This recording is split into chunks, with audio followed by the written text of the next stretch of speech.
The phone vibrated at 2:17 a.m. Not rang, vibrated. That detail mattered. I was standing in my daughter's doorway, watching her chest rise and fall, counting breaths like I used to when she was an infant. 3 seconds in, 3 seconds out. She had my lungs, my rhythm. The vibration came again. I didn't move to answer it. I already knew it wasn't for me. When I turned back toward the hallway mirror, I saw my wife behind me, barefoot, hair undone, watching my reflection instead of my face. "You should take that," she said. Her voice was calm, too calm. That was the moment something inside me shifted, not broke, aligned, like a weapon being assembled quietly in the dark. I picked up the phone. Unknown number. One line of text.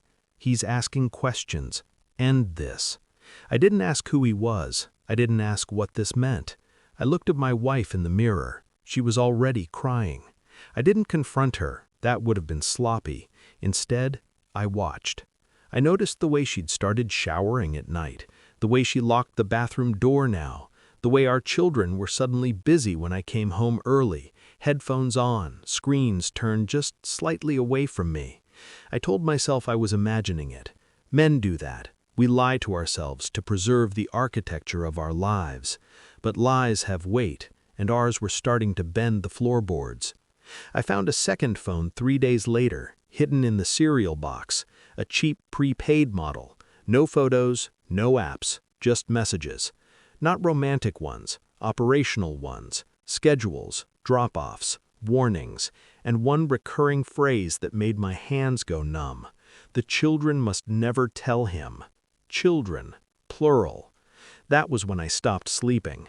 I stayed pleasant. I packed lunches, kissed foreheads, asked about homework, sat at the dinner table while my wife talked about her day, and my son lied badly about where he'd been after school. Inside me, something old and patient woke up. I pulled phone records, ran numbers through databases I still had access to from a former life she never asked about. I followed her car once, only once, long enough to confirm she wasn't alone and that the man she met bowed his head when she spoke. That detail mattered too. The final piece came quietly, a sealed envelope, private lab, no return address. I opened it alone in the garage. The air smelled like oil and cold metal. Both tests came back negative, not biologically mine, either of them. I didn't scream, I didn't cry. I laughed once, short, unfamiliar. Then I folded the papers carefully and placed them back in the envelope. Some truths don't need volume, they need placement. I gave her the envelope at the kitchen table, didn't sit down, didn't explain. She opened it with shaking hands, read again. Her knees buckled. She reached for the chair and missed. "I was going to tell you," she said. That lie didn't deserve a response. I asked one question. "Do they know?" Her silence was answer enough.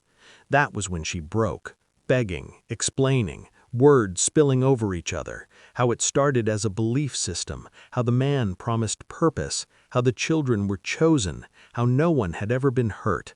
I listened. I always listen. When she finished, I told her I forgave her.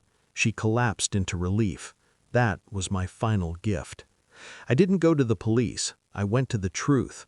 I sent anonymous packets to employers, landlords, school boards, donors. Screenshots, messages, schedules, audio files she didn't know her phone had recorded. I didn't accuse, I let evidence speak. By the end of the week, the man who bowed to my wife was unemployed, publicly exposed, and abandoned by his followers. His belief system dissolved under daylight. I left my wife with nothing but time and the knowledge that I'd known longer than she thought. I took the children, not as mine, as wards of the truth. I live alone now. The house is quiet, clean, mine. Sometimes I think about faith, about justice, about whether God watched any of this unfold. Then I remember, God didn't stop it. I did, and I didn't need blood to do it, just patience and the willingness to let hell burn itself out under scrutiny. I no longer ask who I am to them. I know who I became, and I'm at peace with that.